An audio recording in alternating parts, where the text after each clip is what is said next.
Sahabat terkasih dimanapun Anda berada, salam sehat dan penuh sukacita.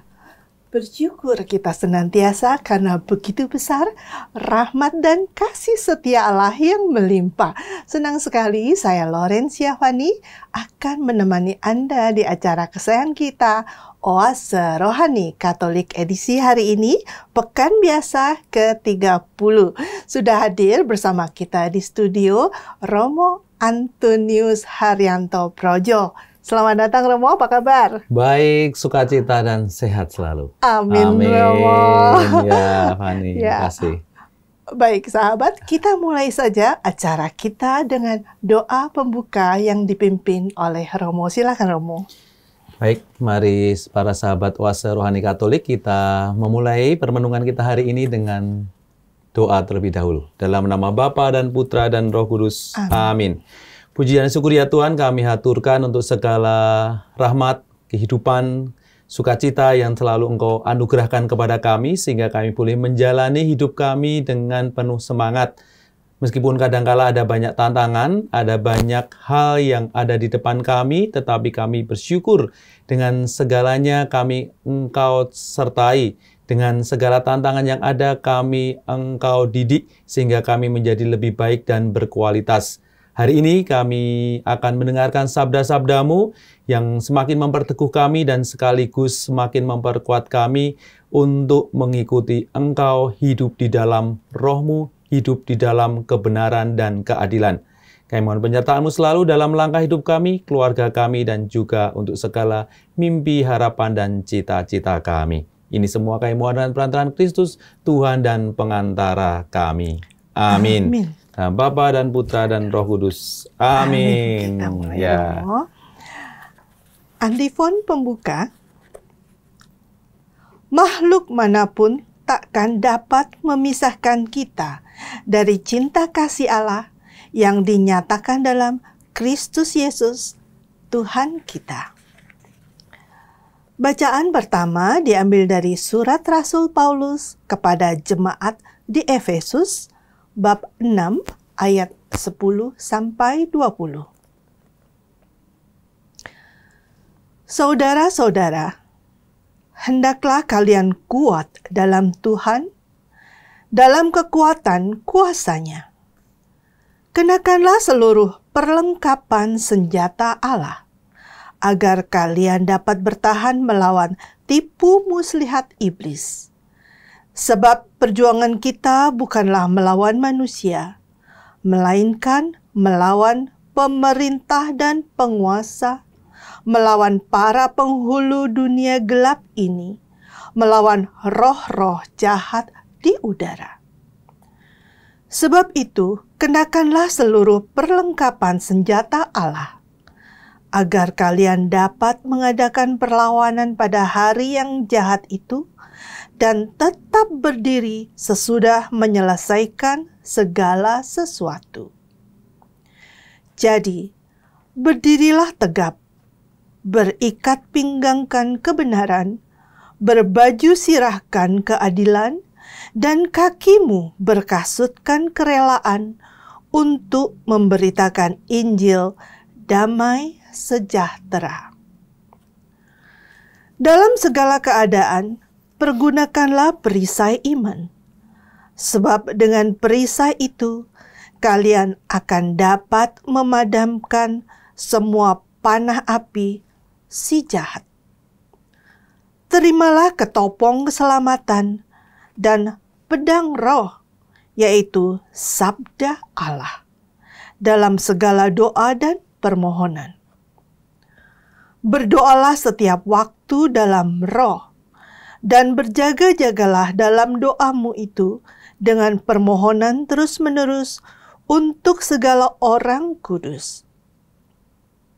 Berdoalah juga untuk aku, supaya tiap kali membuka mulutku, aku dikaruniai perkataan yang tepat.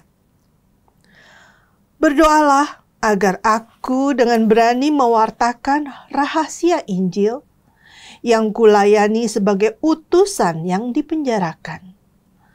Berdoalah supaya aku menyatakan dengan berani, sebagaimana seharusnya, aku berbicara. Demikianlah sabda Tuhan. Syukur kepada Allah. Marilah kita tanggapi dengan mazmur tanggapan. Terpujilah Tuhan gunung batuku. Terpujilah Tuhan gunung batuku. Terpujilah Tuhan gunung batuku. Ia mengajar tanganku bertempur.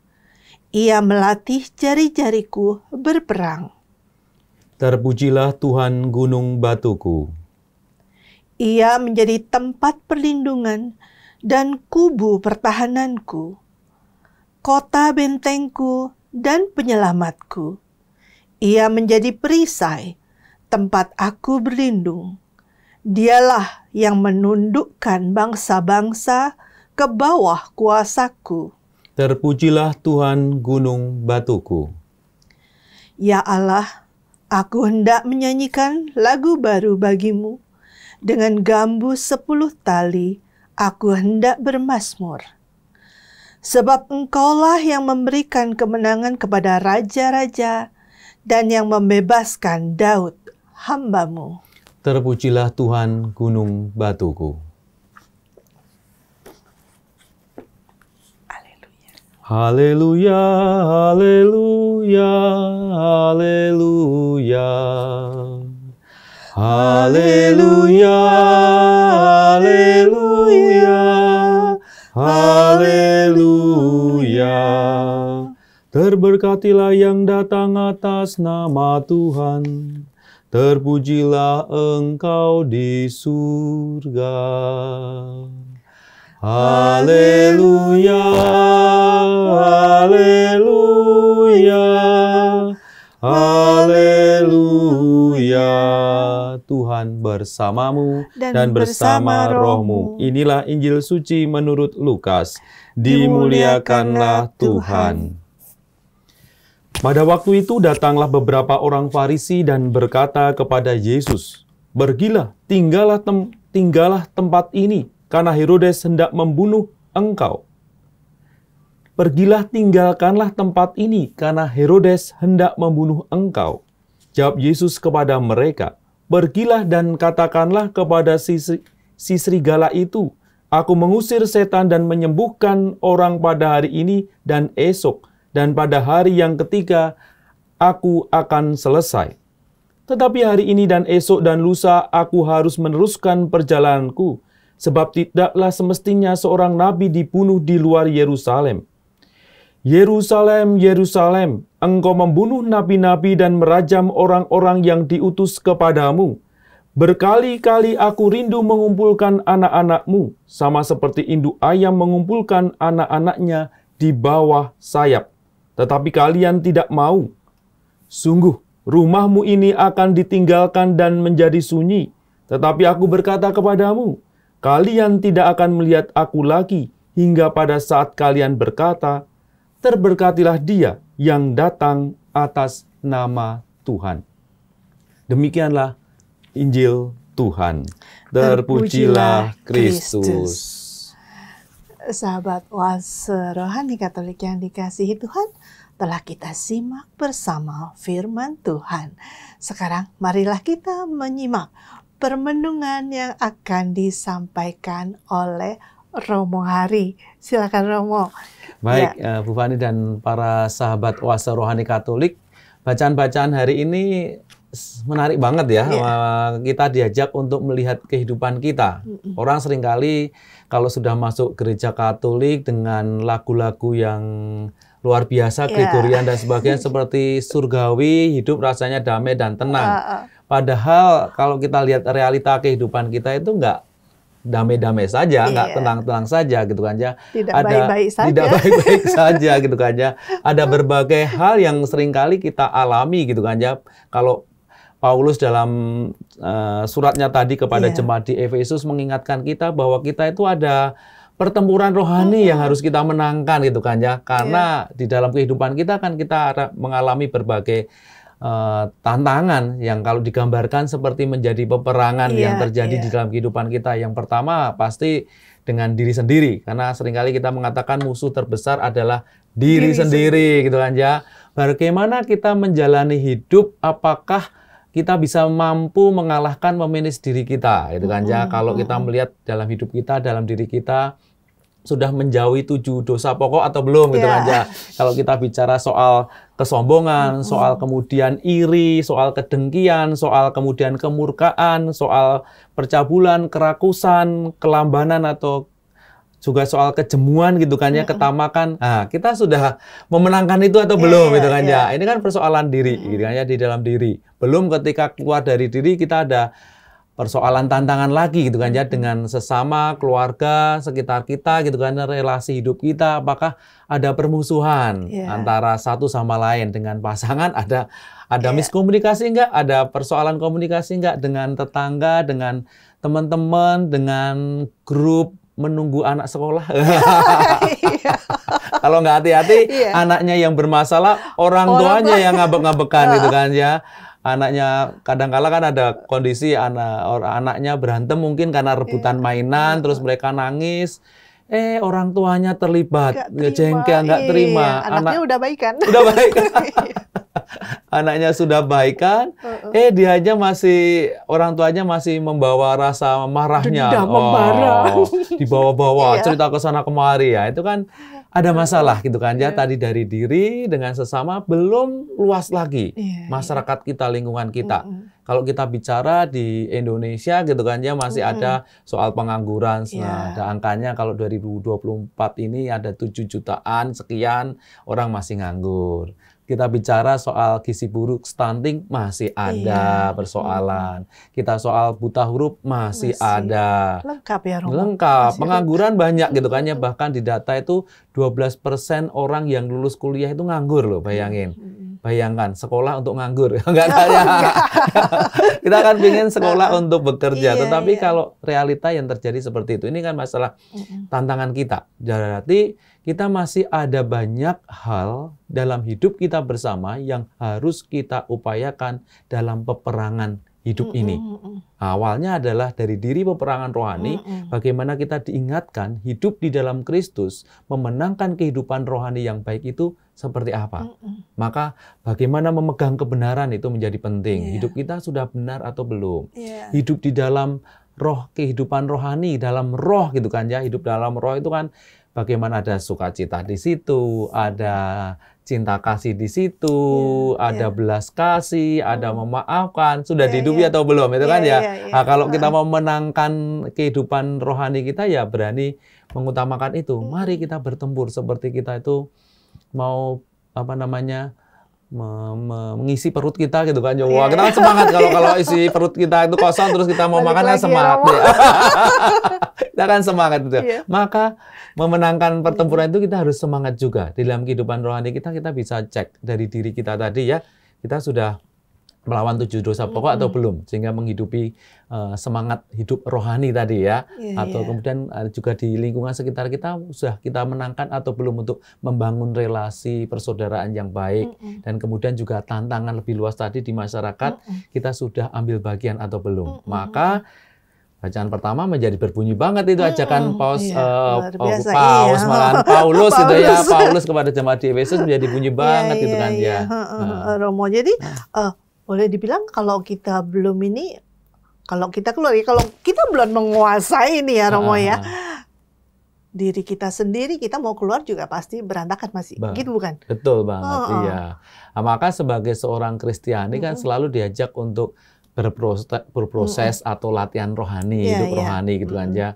Tidak hanya kita itu kalau tentara latihan fisik, gitu kan ya, supaya kuat, gitu kan ya. Tetapi hidup kita juga kita harus melatih, gitu kan ya, jiwa psikologi kita pastinya, gitu kan ya, sehingga kita selalu diajak untuk menjadi pribadi matang. Tetapi kita juga jangan lupa yang ketiga adalah melatih hidup spiritualitas rohani kita. Nah, caranya gimana, gitu kan ya? Pertanyaannya, gitu kan ya. Seringkali kita minta yang praktisnya gimana, caranya gimana, gitu kan ya, latihan rohani, gitu kan ya. Latihan rohani, kalau Ignatius dari Loyola itu selalu mengajak untuk yuk kita latihan rohani, bisa membedakan roh mana yang baik, mana yang jahat, gitu kan ya, roh baik dan roh jahat itu pembedaan roh, gitu kan ya. Ini perlu latihan. Maka sarana yang kemudian kita bisa lakukan adalah selalu memberi waktu bagi kita untuk refleksi, untuk hening, untuk mengambil jeda atas hidup, terus kemudian kita melihat hidup kita gitu kan ya. Peristiwa apa yang sedang saya alami gitu kan ya. Saya gerakannya itu gerakan yang membahagiakan sukacita atau gerakan yang duka cita, lebih banyak positifnya atau negatifnya. Kalau dilihat itu kemudian ini membuat orang lain itu rugi atau tidak. Kalau dalam bahasa gerejawi itu bonum comune, untuk kebaikan banyak orang atau tidak, atau hanya untuk diriku gitu kan ya. Kadangkala kita mengatakan sederhana, contohnya gitu kan ya, oh berderma itu baik gitu kan, hidup sosial itu baik gitu kan ya. Saya juga mau berderma, tetapi saya berdermanya tolong difoto, tolong dipublikasikan, tolong dilihat ya, saya berderma nih gitu kan ya. Nah, kalau nggak hati-hati itu adalah kesombongan rohani. Karena supaya saya populer dan dilihat banyak orang bahwa saya orang baik loh, gitu kan ya. Kan ada dua versi, Mo. Gimana? Katanya itu untuk pertanggungjawaban orang yang sudah memberi. Tetapi yang mengukurkan diri gitu kan ya. Antara saya butuh dipublikasikan atau memang kebutuhan panitia, itu kan ya. Kadang-kadang kan kita yang semangat harus foto belum gitu kan sebagainya. Maka ini ya, melatih diri bahwa ini sebenarnya untuk kepentingan diriku, untuk hanya untuk memuaskan dagingku gitu kan ya. Karena supaya aku dilihatnya hebat, dilihatnya luar biasa, sosialnya tinggi dan sebagainya, atau sungguh saya dengan rela hati untuk membantu yang lain. Dan nah, itu sendiri yang harus menilai. Yang harus menilai, mengukur. Maka kepekaan ini untuk membedakan roh ini ya kepekaan ini. Terus yang lainnya tolong terus dilatih. Kalau ini panjang nih kalau saya ngomong. Nggak apa-apa, Romo. Itu kan ngambil harinya padahal perlu banyak waktu nggak sih, Romo, itu untuk refleksi dan lain-lain? Nggak perlu banyak waktu sebenarnya. Kalau kita mau beri jeda 5-10 menit saja dalam hidup gitu kan ya, sebelum tidur biasanya. Oh, saya ada peristiwa apa nih hari ini, yang menarik apa? Oh, ya, saya hari ini umumnya saya dimarahi oleh bos saya gitu kan ya, dibayari bos saya. Apa reaksi saya? Apakah saya marah balik, atau saya diam saja, atau saya menjelaskan gitu kan ya, atau saya tenang atau tidak. Nah, mungkin kita mengambil jeda itu. Oh, bos saya memarahi saya karena memang saya salah. Saya belajar hari ini untuk sabar dan mengakui kalau memang saya salah. Betul kan? Sehingga saya kemudian bisa mengontrol diri. Mana memilah mana yang baik dan tidak. Kalau enggak kan kita langsung nyolot balik gitu kan ya, merasa saya benar gitu kan ya, sehingga terbentuk karakter saya adalah orang yang tidak matang secara kualitas. Terus kemudian kita lebih banyak merasa benar dirinya dan sebagainya. Ini yang kemudian membawa kejatuhan-kejatuhan dalam hidup kita. Jadi kita tidak bisa rendah hati kalau dalam bahasa tadi ya, 7 dosa pokok kita menjadi tidak rendah hati, tapi menjadi orang yang dengki mungkin malahan gitu kan ya, emosian gitu kan, murka dan sebagainya. Maka penting untuk memberi waktu bagi kita untuk selalu punya waktu untuk refleksi, evaluasi, terus kemudian bisa membedakan mana yang baik, mana yang tidak, mana yang kehendak roh jahat, mana yang kehendak roh baik. Sehingga kita yang roh baik itu kita pilih dan kita jalani. Meskipun ada 3 jalan nih yang seringkali kita itu kalau nggak hati-hati mengambil jalan yang gampang gitu kan ya. Ada 3 jalan. Jalan yang pertama itu jalan penyesuaian gitu kan, seringkali menyesuaikan diri gitu kan ya. Wah, orang bilang apa ya saya ikut saja gitu kan ya. Orang memilihnya kuning, saya kuning saja gitu kan ya. Cari amannya gitu kan, menyesuaikan aja gitu. Nomor 2 aja. Padahal kita tahu yang benar itu nomor sekian gitu kan ya. Yang tahu kita benar itu yang warnanya biru mamanya gitu kan ya. Tetapi ya sudah kan pada umumnya milihnya ya kuning, ya ikut kuning. Padahal itu salah. Itu kan kita cari aman itu hanya penyesuaian itu kan ya. Atau jalan yang kemudian ambil untungnya aja. Kalau itu menguntungkanku ya aku jalani, kalau enggak ya enggak gitu kan ya. Ini yang seringkali terjadi. Mainstream ya, Romo. Nah, kita seringkali mengambil yang menguntungkan diri kita meskipun tahu itu salah gitu kan ya. Ya itu ya udahlah, kita korupsi nggak apa-apa, karena itu menguntungkan itu. Itu yang menguntungkan. Padahal Yesus mengajak kita ke jalan yang ketiga, yakni jalan kebenaran. Jalan kebenaran yang seringkali tidak menguntungkan diriku, yang seringkali kita harus melawan banyak orang, arus gitu kan ya, seperti itu yang seringkali tidak mudah. Maka ini yang harus kita jadi catatan hidup kita gitu kan ya, mengikuti jalan Yesus seperti Paulus mengajak para jemaat di Efesus, kita kadangkala menjadi seperti sedang berperang untuk mengalahkan diri, mengalahkan situasi kondisi sekitar kita yang seringkali kita melihat itu tidak benar, tidak baik, dan kita harus berani melawannya. Luar biasa ya, banyak ininya pesannya. Mau balik lagi ke tadi itu, untuk refleksi di end of the day itu ya, sebelum tidur, itu perlu bimbingan atau apa ya Romo? Ya, di awal-awal mungkin kalau mengalami kesulitan gitu kan ya, memang kita bisa ada pendampingan gitu kan ya. Ignatius Loyola bagusnya itu dia itu bikin catatan buku. Jadi kalau Bapak Ibu sekalian, saudara-saudari sahabat Oase Rohani Katolik tertarik gitu kan, bisa beli bukunya Latihan Rohani gitu kan, untuk bacaan, untuk menjadi guideline atau untuk membantu gitu kan ya. Akan lebih baik lagi kalau nanti biasanya ada sih pendampingan, bimbingan, itu yang kemudian ada kayak kursus gitu-gitu ya. Nah itu ikuti saja kalau ada gitu kan, tentang kelatihan rohani. Kalau tidak ada ya mencoba juga nggak masalah juga. Latihan tiap hari, beri waktu sebelum doa atau setelah doa, kasih waktu untuk melihat hari ini aku ngapain saja ya. Yang langsung kemudian keinget itu biasanya yang menarik, yang perlu saya kemudian gali. 1-2 peristiwa saja, jangan sampai kemudian semua dari detail per menit gitu kayaknya, nanti nggak tidur. Yang mengena di hati, yang nyantol terus itu itu biasanya ada Allah berbicara sesuatu di situ. Nah ini yang sarana itu membantu kita untuk mendengarkan Allah, engkau berbicara atas hidupku, dan kemudian mau mengarahkan apa. Untuk mengarahkan, menjalani hidup dalam roh yang baik. Baik Romo. Kita break sejenak ya Romo ya, untuk sesi pertama ini. Kita lanjut di sesi yang kedua, sahabat terkasih. Kita break sejenak di sesi yang pertama ini. Jangan kemana-mana, tetap di tempat Anda. Kita jumpa lagi di sesi yang kedua.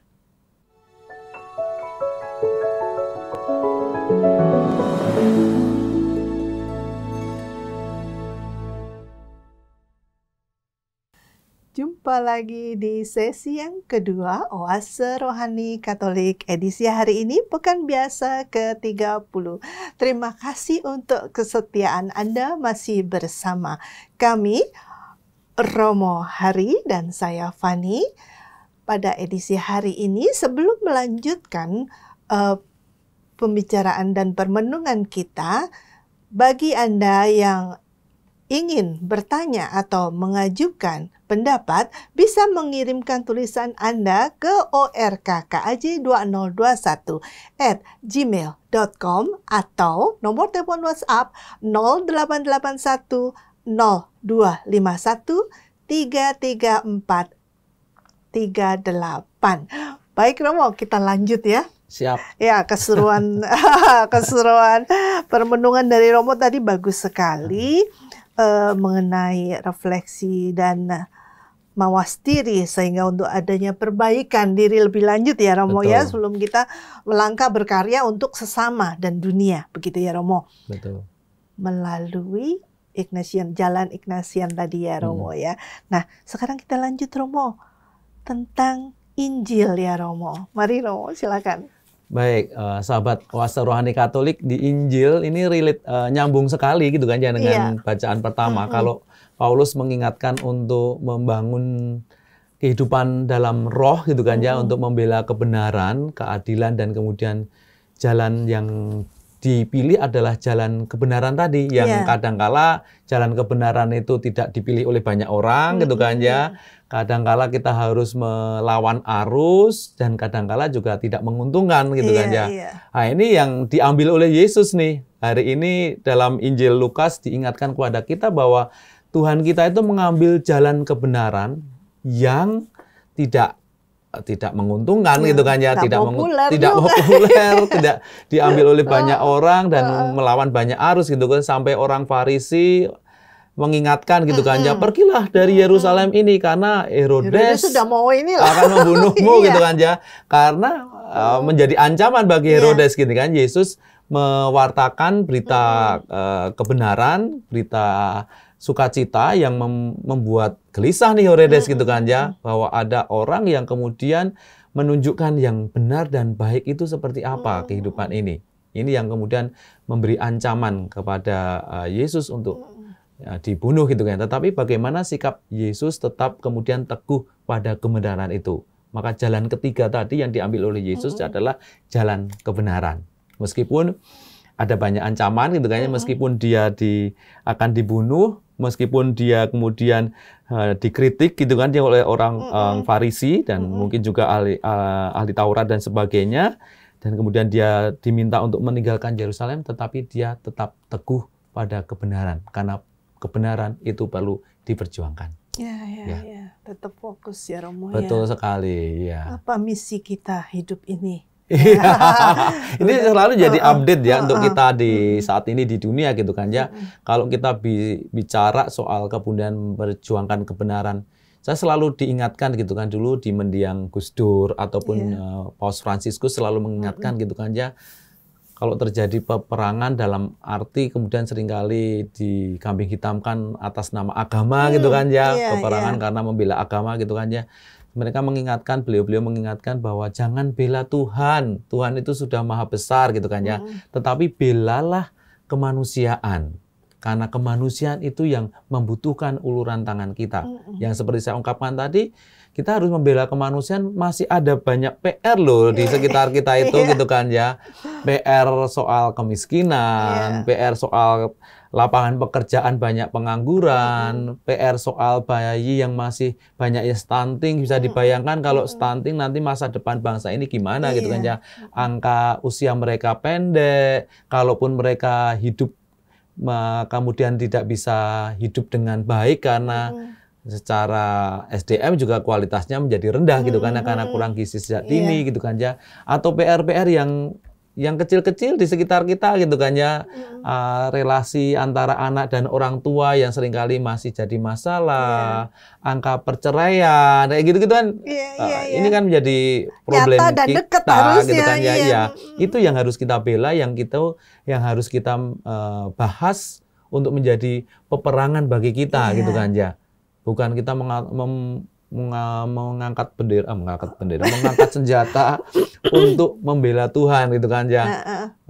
Tuhan sudah maha besar gitu kan ya. Dia akan mencintai kita kalau kita itu berani untuk kemudian tadi mengambil bagian untuk mencintai sesama di sekitar kita. Ini kan menarik. Kalau kita lihat Yesus yang berani hadir dan berani kemudian melawan gitu. Herodes gitu kan ya, melawan Herodes itu kan bukti nyata gitu kan ya, bagaimana dia itu berjuang untuk hadir dalam kehidupan manusia. Dia berjuang untuk menjadi manusia. Kalau nggak hati-hati, manusia itu berjuang untuk menjadi Tuhan gitu kan ya. Dia kebalik gitu kan ya.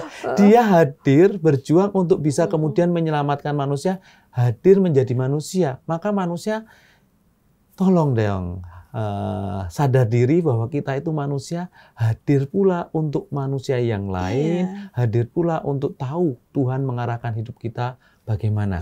Jangan sampai kita menjadi lupa diri gitu kan ya, menjadi takabur, kemudian merasa diri paling hebat dan superior, menjadi Tuhan gitu kan ya, terus kita main hajar.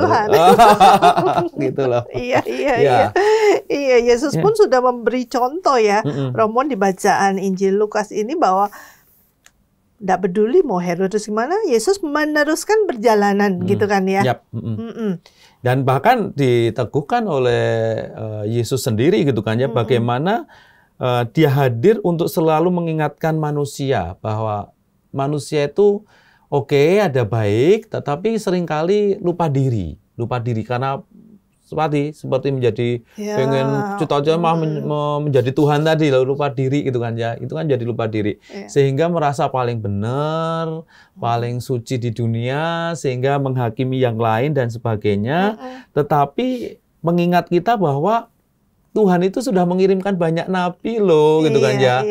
Nabi-nabi itu mengarahkan hidup yang benar dan baik, mengingatkan kedosaan manusia dan sebagainya. Gimana dengan nabi-nabi itu? Sudah kamu dengar atau tidak?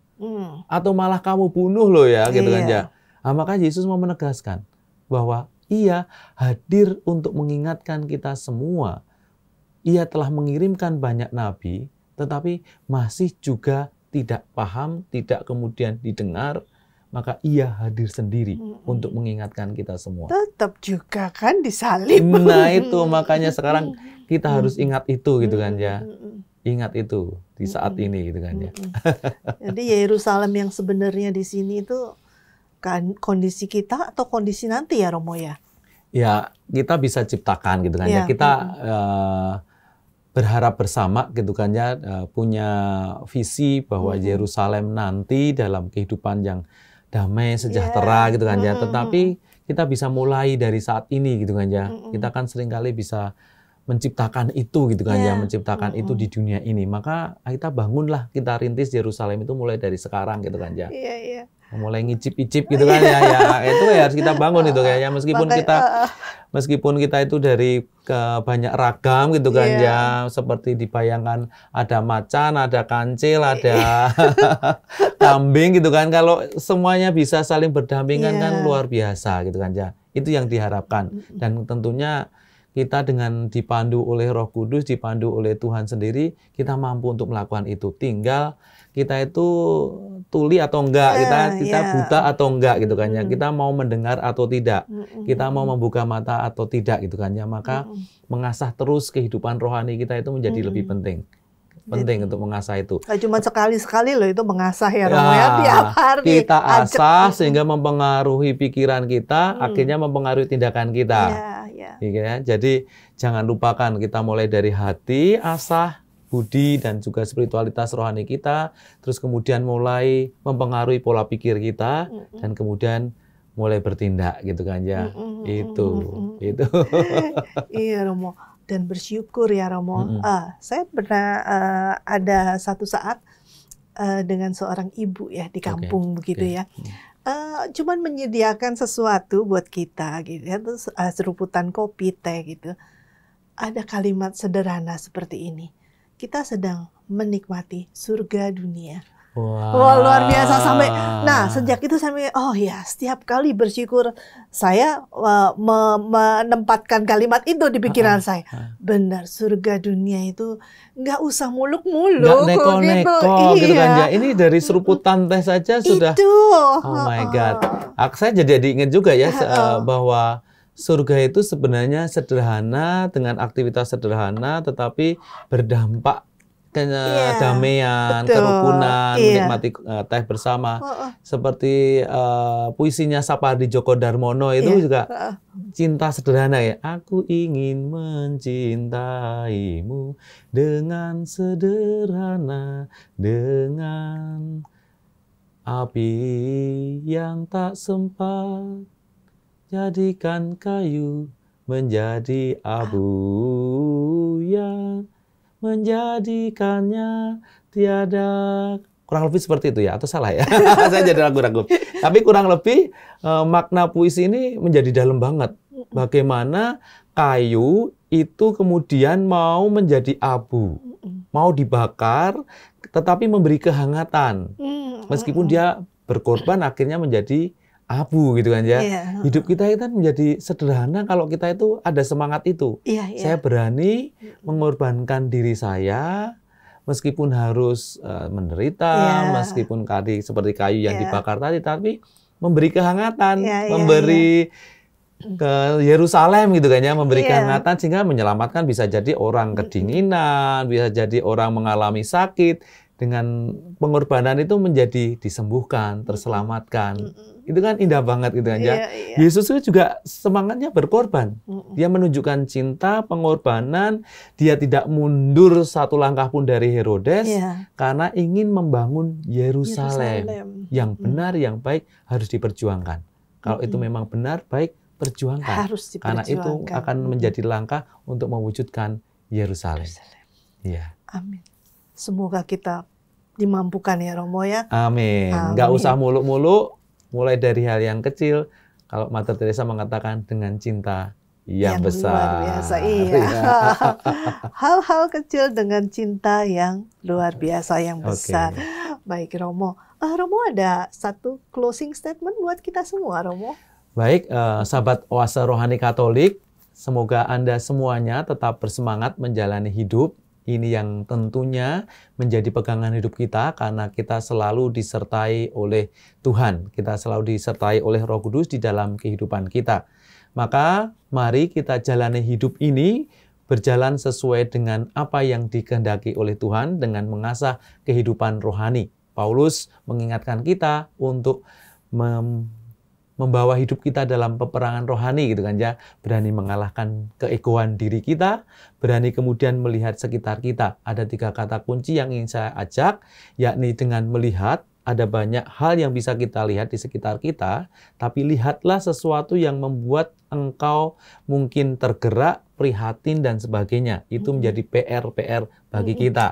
Seperti yang saya ungkapkan tadi ya, PR kita adalah di sekitar kita. Maka lihat sesamamu, kalau ada yang menggerakkan hidupmu, prihatin atas hidupmu, kemudian renungkan. Dari melihat, merenungkan. Merenungkan dalam terang kitab suci, Tuhan mau bicara apa atas apa yang kulihat, dan kemudian apa yang bisa aku lakukan. Hal yang kecil tetapi dengan cinta yang besar. Maka langkah yang ketiga adalah menggerakkan. Kita berbuat sesuatu, tidak hanya omong tetapi bertindak. Menggerakkan. Jadi melihat sini ya, melihat, terus kemudian merenungkan dan akhirnya menggerakkan. Ya, Oke. Ya, terima kasih Romo, Sama-sama. indah sekali. Ya. Ya. Sahabat Oase Rohani Katolik yang terkasih, kita sampai di penghujung acara, akan ditutup dengan doa dan kita mohon berkat melalui Romo Hari. Silakan Romo. Mari kita berdoa dalam nama Bapa dan Putra dan Roh Kudus. Amin. Ya Tuhan, kami bersyukur Engkau ciptakan ke dunia ini. Tentunya Engkau punya maksud tujuan Engkau ciptakan dan hadirkan kami di dunia ini. Menjadi bagian dari jutaan orang di dunia ini. Semoga kami boleh sehati sepikir dengan Engkau. Menjadi bagian untuk membangun kedamaian, kebenaran di dunia ini. Meskipun kadangkala mengalami situasi yang tidak mudah, tetapi kami diajak oleh Engkau ya Tuhan, lewat nabi-nabi, lewat Paulus, lewat Yesus yang memberikan teladan contoh yang nyata, bagaimana jalan dalam kebenaran. Jalan kebenaran, jalan yang membahagiakan, jalan yang membawa kami kepada Yerusalem surgawi. Tetapi kadangkala kami mengalami situasi yang tidak mudah. Tetapi kami percaya Tuhan, dalam penyertaan-Mu kami mampu akan menjalankannya. Pakailah hidup kami ya Tuhan untuk mewartakan belas kasih-Mu. Pakailah kami ya Tuhan untuk mewartakan kebenaran. Sehingga kami boleh berjalan sesuai dengan kehendak-Mu. Kami mohon berkat-Mu untuk keluarga kami, untuk pekerjaan kami, untuk segala mimpi, pelayanan, dan cita-cita kami. Tuhan bersamamu dan bersama rohmu. Semoga kita sekalian, keluarga, pekerjaan, dan juga tanggung jawab pelayanan kita selalu dilindungi, dibimbing dan diberkati Allah Bapa yang Maha Kuasa, Bapa dan Putra dan Roh Kudus. Amin. Terima kasih Romo Hari. Sama-sama, Fani. Sahabat Oase Rohani Katolik yang dikasihi Tuhan, sampai di sini perjumpaan kita di acara kesayangan kita. Romo Antonius Haryanto dan saya Laurencia Fani pamit undur diri. Sampai jumpa di Oase Rohani Katolik berikutnya. Salam damai.